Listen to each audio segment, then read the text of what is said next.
Hi అండి.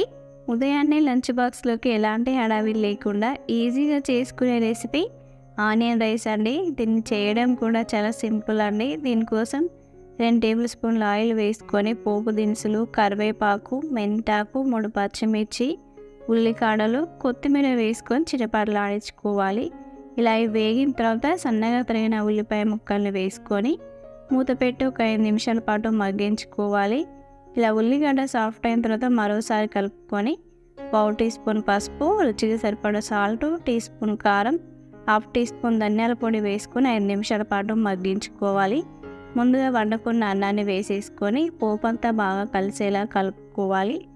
ఇలా అంతా కలిసిన తర్వాత ఇప్పుడు ఇందులో సన్నగా తరుక్కున్న కొత్తిమీర తరుగు వేసేసుకొని మరోసారి కలుపుకోవాలి. ఇంతే అండి, ఎంతో టేస్టీగా ఉండే ఆనియన్ రైస్ రెడీ అయింది. Thank you for watching. Please subscribe.